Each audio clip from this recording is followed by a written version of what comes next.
James Mattis thought he could destroy Jonathan Roumie's credibility on live television with one brutal attack on his record. What happened next left the former Secretary of Defense completely speechless and may have just created the most viral political moment of the year. Picture this, a packed television studio, bright lights blazing down on two of America's most talked about public figures. On one side, James Mattis, former Secretary of Defense, decorated Marine General, and one of the most respected military minds in Washington for years.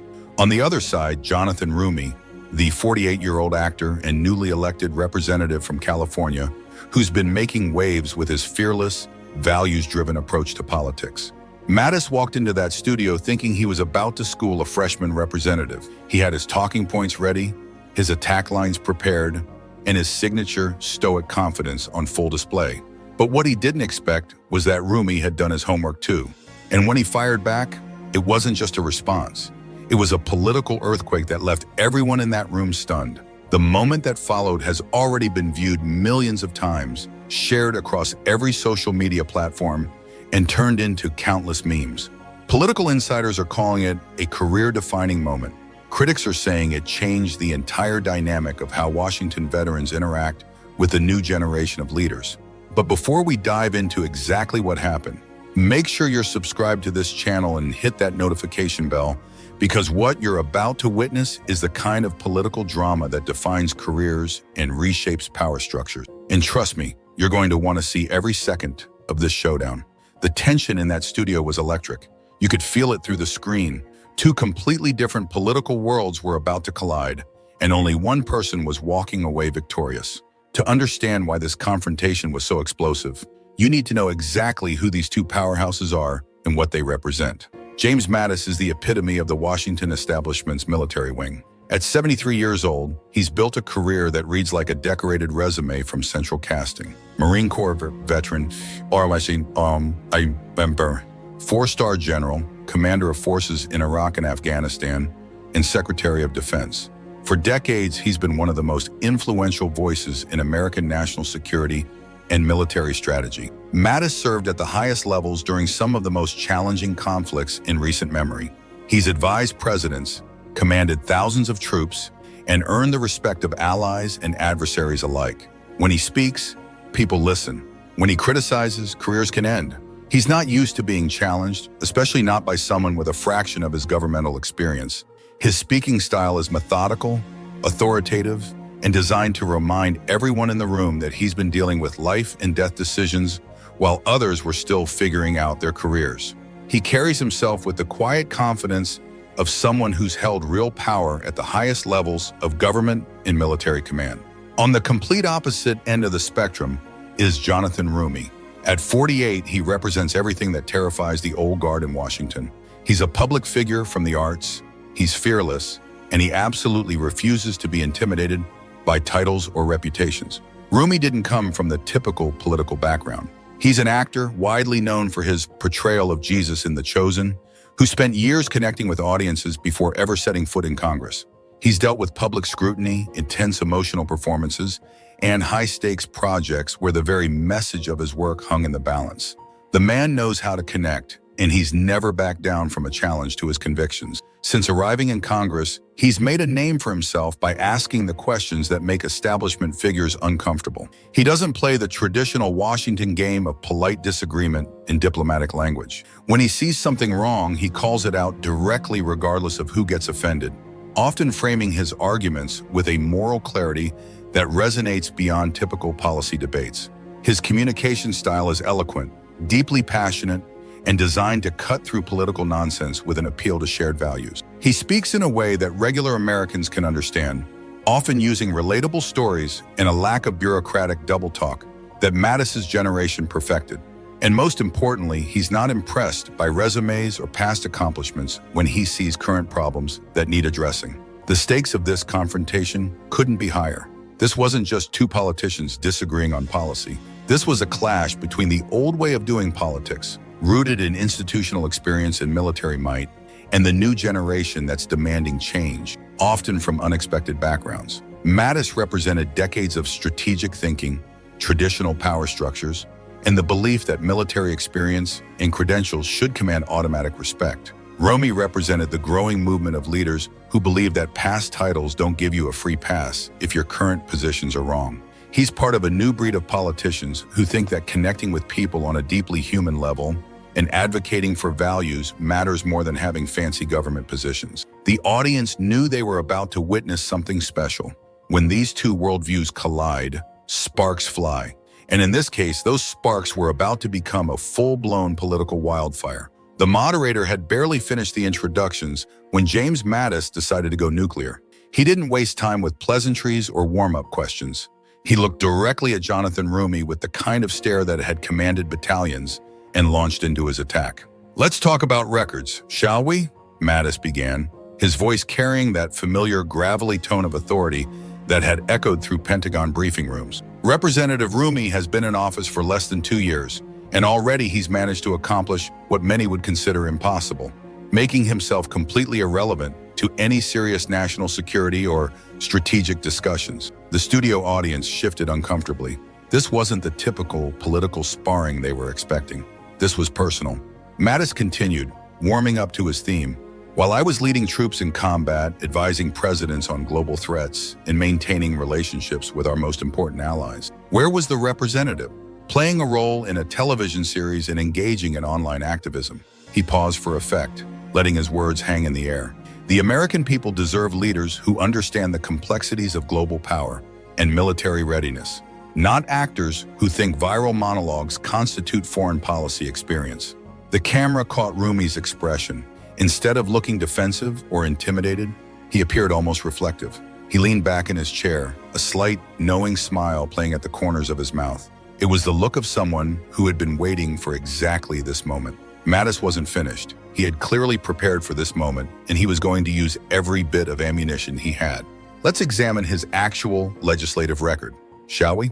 In nearly 2 years in Congress, can anyone name a single significant piece of legislation that bears his name? A single major accomplishment that's improved the lives of American families or secured our nation? He gestured dismissively. Compare that to my record. I helped rebuild American strength on the world stage. I led our forces in conflict zones, oversaw intelligence operations that kept Americans safe. I managed a department with hundreds of thousands of personnel and a budget larger than most countries' entire economies. The former Secretary of Defense was hitting his stride now, his voice rising with confidence. The representative talks a big game about fighting for the people, but what has he actually delivered? What concrete results can he point to? What major policy victories has he achieved? Roumie sat quietly through this entire assault, occasionally nodding as if he was taking notes. His calm demeanor was starting to unnerve some people in the audience who expected him to interrupt or defend himself, but he just listened, watched, and waited. Mattis decided to deliver what he thought would be the knockout punch. The truth is, Representative Roumie represents everything that's wrong with modern politics. He's more interested in viral moments and emotional appeals than actual governance. He's more focused on getting retweets than getting results. He confuses performance with accomplishment and activism with achievement. He leaned forward, looking directly into the camera. The American people are tired of politicians who promise everything and deliver nothing. They want leaders who have actually the hard work of governing and protecting our nation, not newcomers who think passion is a substitute for competence. The studio was dead silent. Mattis had just delivered one of the most brutal political takedowns anyone had seen in years. He sat back in his chair with the satisfied look of someone who had just won a chess match in 4 moves. But then something unexpected happened. Instead of looking defeated or angry, Jonathan Roumie started laughing. Not a nervous laugh or a defensive chuckle, but a genuine, confident laugh that filled the entire studio. He leaned forward, looked Mattis directly in the eyes and said, "Are you finished? Because I've been waiting very patiently to respond, and I think the American people deserve to hear the truth about both of our records." The moderator sensed that something explosive was about to happen.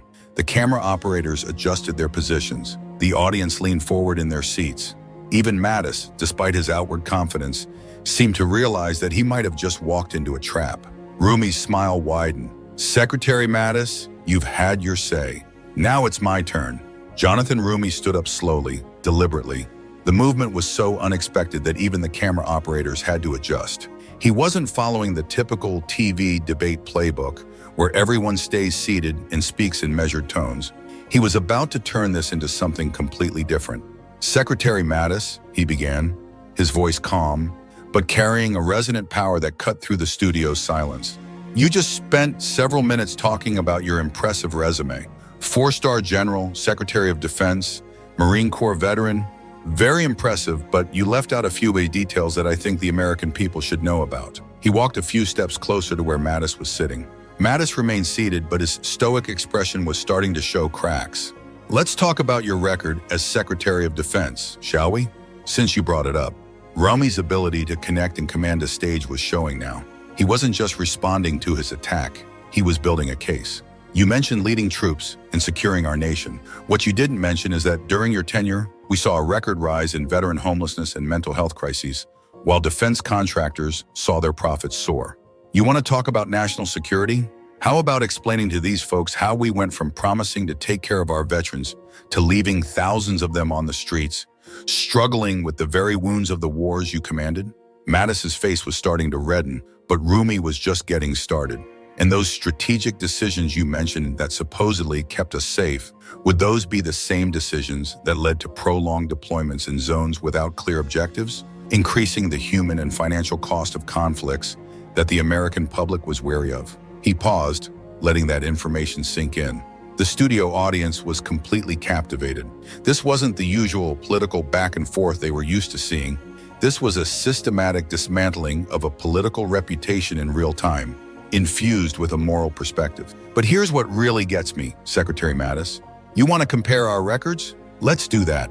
Let's talk about what I've actually accomplished in my mere 2 years in Congress versus what you accomplished in your final 2 years in government." Roumie pulled out a folder that he had brought with him. Mattis's eyes widened slightly. He clearly hadn't expected him to come prepared with documentation. "In my first year in Congress, I helped champion legislation that expanded access to mental health services for veterans in 5 states. That's 5 states where thousands of our brave service members now have better access to the care they earned. What did you do in your last year as Secretary of Defense?" "Oh, that's right. You spent most of it grappling with a rapidly shifting geopolitical landscape while struggling to secure adequate funding for domestic veteran care programs." The audience was starting to murmur. Some people were pulling out their phones to fact-check what they were hearing. "You mentioned my background as an actor like it was somehow inferior to your government service. Let me tell you what that background means. It means I spent years connecting with people, understanding their stories, and bringing empathy to complex human experiences. It means I've used my platform to advocate for families struggling with addiction, for children needing educational opportunities, and for communities seeking moral guidance. It means I know what it's like to look a struggling family in the eye and tell them that we're going to fight for their children's future, not with bombs, but with compassion and real support." His voice was rising now, not with anger, but with passionate conviction. "What does your background mean, Secretary Mattis? It means you spent years in rooms with other powerful people making decisions about other people's lives. It means you got comfortable giving orders, but not so comfortable taking responsibility for the unintended consequences of those orders on the very people you swore to protect." Mattis tried to interrupt. "Representative, I think you are mischaracterizing." "I'm not finished," Roumie cut him off sharply. "You had your time to talk. Now it's mine." The firmness in his voice was absolute. Mattis fell silent, and for the first time since the confrontation began, he looked genuinely uncertain. "You want to know what I've accomplished in less than 2 years? I've co-sponsored legislation that's provided federal funding for addiction recovery programs that have already helped thousands of families. I've helped secure federal funding for educational initiatives that are creating opportunities for young people right now, not in some theoretical future, but right now. I fought for programs that support faith-based community organizations, empowering them to deliver essential services where government falls short." He was on a roll now, and everyone in the studio could feel the momentum shifting. "But more importantly, Secretary Mattis, I've done something that you apparently never learned how to do in all your years of government service. I've stayed connected to the people I represent. I hold town halls where real people can ask real questions. I visit the communities that are affected by the policies we make in Washington. I listen to the concerns of working families and veterans instead of just the concerns of other politicians and lobbyists." Roumie walked back toward his chair but remained standing. He was controlling the space now, and everyone knew it. You criticize me for being more interested in viral moments than governance. Let me ask you something. What's more important to you? Having a conversation that makes headlines for a day, or having a conversation that actually changes people's lives? He gestured toward the audience. Because every single person in this room and everyone watching at home knows someone who's been helped by the kind of authentic leadership and moral conviction that you seem to think is beneath serious politicians. They know someone who got help with their addiction because of community funding. They know someone who found purpose through a faith-based initiative. They know a veteran who got the mental health support they deserved because we prioritize people over politics. The studio was completely silent except for Roumie's voice. Even the technical crew had stopped their usual background activity to listen. Here's the difference between us, Secretary Mattis. You think government service is about building an impressive resume of command. I think it's about improving people's lives. You think national security is about showing other countries how tough we are. I think it's about making America safer and more prosperous by healing our own people and fostering true community. You think politics is about winning arguments. I think it's about solving problems with compassion and conviction. He finally sat back down, but his eyes never left Mattis's face. So, yes, let's compare our records, but let's compare them honestly. Let's talk about results for people, not just titles. Let's talk about the families that are better off, not just the battles you commanded. Let's talk about the future we're building, not just the past you want to relive. Mattis sat in complete silence. His mouth opened slightly as if he was going to respond, but no words came out. The man who had commanded thousands, who had advised presidents and diplomats, who had never been at a loss for words in decades of public service, was speechless. The camera captured every second of his stunned expression. The audience held its breath, waiting to see if he would mount a counterattack. But as the seconds ticked by, it became clear that there would be no response. Jonathan Roumie had said everything that needed to be said, and James Mattis had nothing left to offer. The silence in that studio lasted for what felt like an eternity. James Mattis, the man who had spent decades commanding attention and respect in the highest levels of government and military, sat staring at his hands, while Jonathan Roumie looked calmly ahead, waiting to see if he had any response to his systematic dismantling of his attack. Finally, the moderator broke the silence. Secretary Mattis, would you like to respond to the representative's points? Mattis looked up, his face flushed red. He cleared his throat and managed to say, I think the American people can judge for themselves who has the experience necessary to lead this country. It was a weak response, and everyone in the room knew it. The man who had opened this confrontation with such confidence and authority was now reduced to generic talking points. Roumie had taken his best shots and turned them back on him with devastating effectiveness. I think they can too, Roumie replied simply. And that was the end of it.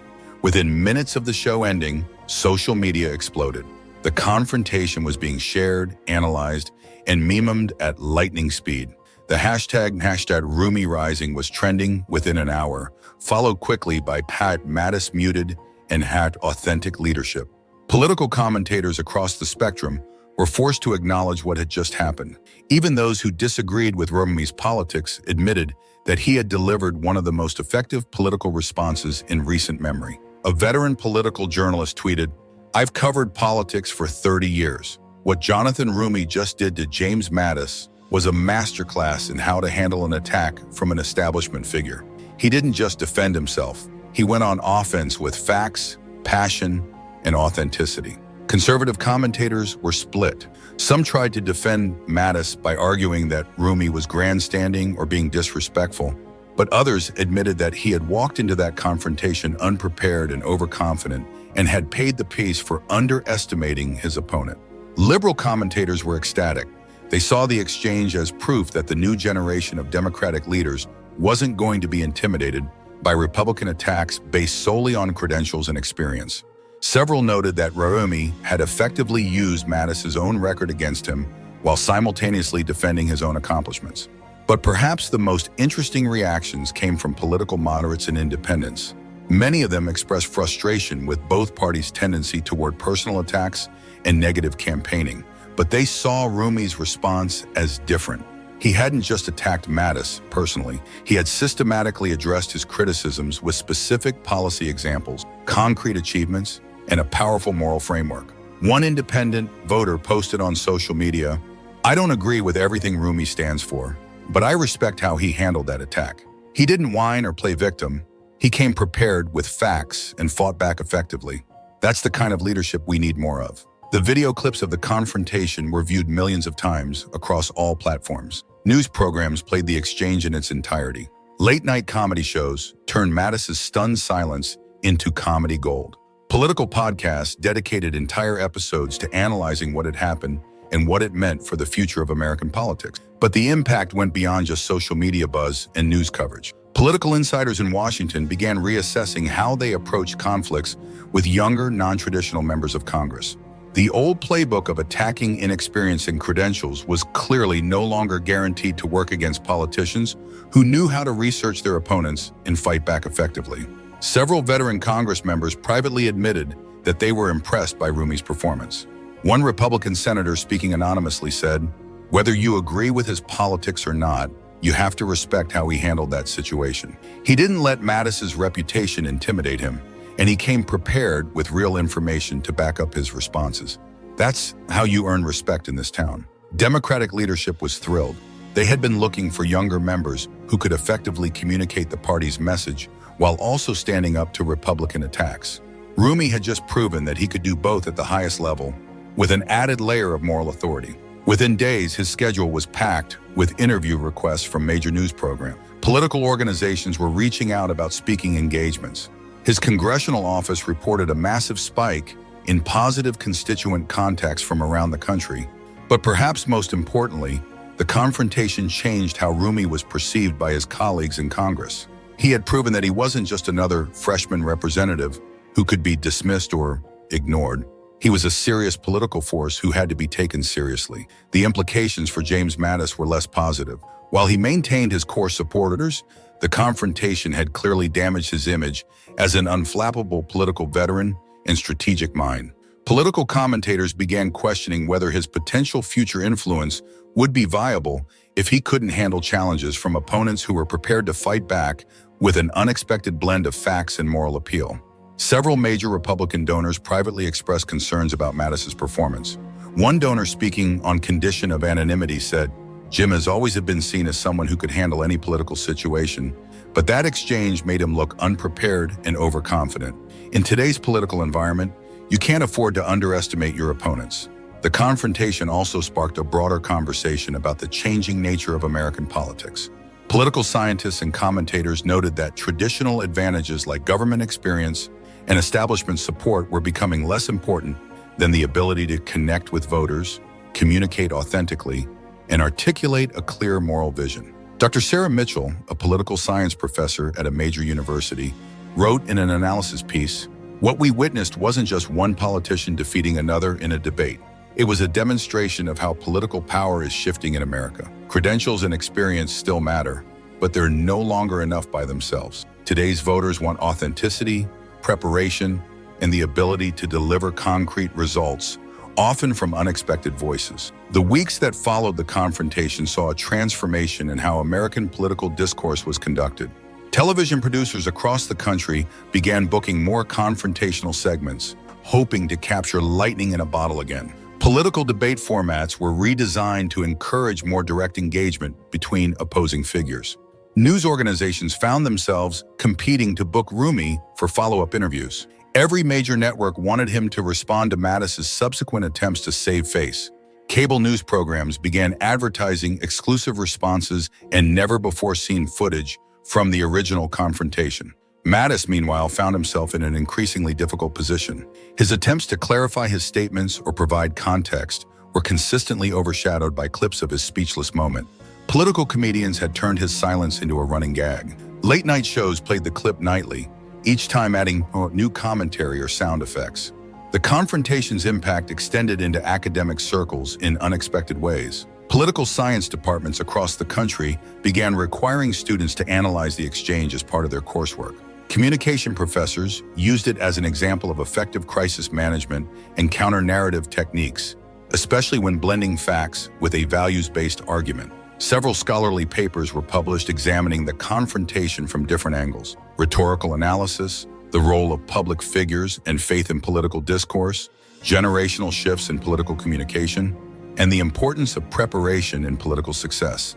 Academic conferences dedicated entire panels to dissecting what had happened and its implications for American democracy. The religious community also took notice of the exchange, particularly Roumie's background and how he had handled himself under pressure. Several faith-based organizations invited him to speak about maintaining principle while engaging in political combat. Religious leaders across denominations praised his composure and preparation as examples of how faith and conviction could inform effective public service. Youth organizations saw a massive surge in political engagement following the confrontation. High school model United Nations programs reported increased participation. College debate teams found themselves overwhelmed with new members wanting to learn the techniques Roumie had demonstrated, particularly his ability to maintain composure and pivot to a values-driven argument. The confrontation also sparked conversations about mentorship in politics. Established Democratic leaders began reaching out to younger representatives, offering guidance on how to handle similar situations. Republican leaders, meanwhile, began warning their members about the importance of thorough preparation when facing younger, non-traditional opponents, particularly those who command an audience with conviction. Campaign consultants across both parties completely revamped their debate preparation protocols. The old model of focusing primarily on messaging and talking points was expanded to include extensive opposition research, fact-checking preparation, and scenario planning for unexpected, morally charged attacks. Political betting markets reflected the changing landscape. Odds on various potential candidates shifted dramatically based on their perceived ability to handle confrontational situations. Roumie's odds for future higher office improved significantly, while several establishment figures saw their prospects diminish. The entertainment value of political confrontations reached new heights. Streaming services began developing political reality shows and documentary series focused on behind-the-scenes political drama. Several production companies reached out to both Roumie and Mattis about potential collaborations, though only Roumie's team showed interest. International political consultants began studying the confrontation as a case study in effective political communication.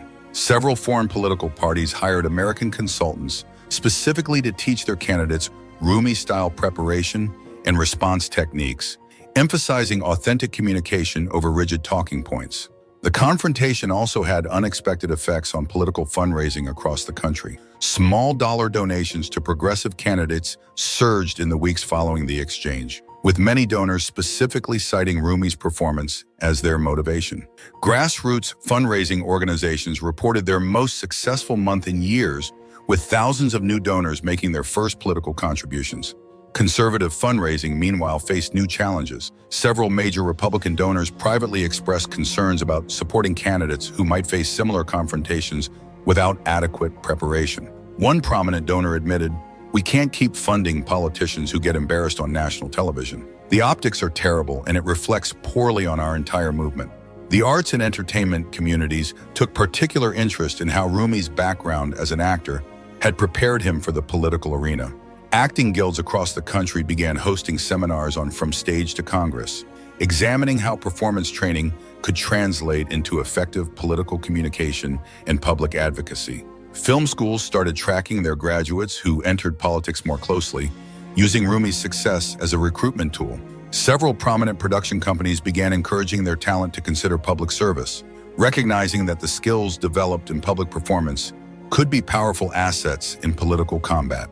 The confrontation's impact on political consulting reached international levels. Foreign governments and political parties began hiring American consultants specifically to teach their candidates how to handle aggressive political attacks. The American model of political confrontation became a subject of study in political science programs worldwide. European political consultants noted that American political discourse had evolved to reward preparation and authenticity over traditional credentials. Several foreign political leaders began adopting similar preparation techniques for their own domestic political battles. The veteran advocacy and mental health communities also felt ripple effects from the confrontation. Roumie's specific mention of mental health coverage and veteran support achievements during his response led to increased scrutiny of politicians' policies on these issues. Several veteran advocacy organizations began using clips from the confrontation in their own promotional materials. Mental health service providers found themselves fielding more questions about programs Roumie had referenced. The specific numbers he had cited about people gaining access to care became talking points in policy debates across the country. Mental health professionals noted the psychological impact of watching someone effectively stand up to an intimidating authority figure. Therapists reported that several clients referenced the confrontation when discussing their own struggles with workplace bullying or intimidation. The exchange became an example of how preparation, conviction, and confidence could overcome intimidation tactics. Young political activists saw the confrontation as inspirational.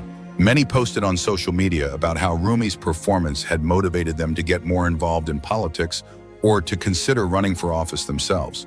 One young activist wrote, "Watching Jonathan Roumie stand up to James Mattis showed me that you don't have to be intimidated by people with fancy titles and long resumes. If you do your homework, know your facts, and fight for what you believe in with conviction, you can hold your own against anyone." The confrontation also highlighted the importance of preparation in political combat. Political consultants noted that Roumie had clearly researched Mattis's record extensively and had come prepared with specific examples to counter his attacks, buttressing them with a strong moral narrative. This level of preparation was becoming increasingly necessary in an era where information was readily available and opponents were more likely to fact-check claims in real time. As the weeks passed, the political impact of the confrontation became even clearer. Roumie's national profile continued to rise. He was invited to speak at major political events across the country. His social media following grew dramatically.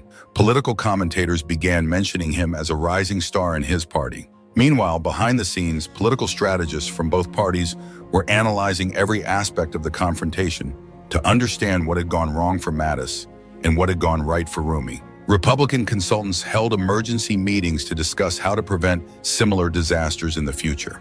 "We can't keep assuming that experience and titles are enough," one senior Republican strategist admitted in a private briefing. "These newer politicians are coming prepared with opposition research, specific policy knowledge, and authentic passion. Our candidates need to adapt, or they're going to keep getting embarrassed." Democratic strategists, meanwhile, were studying Roumie's approach to see how it could be replicated by other candidates.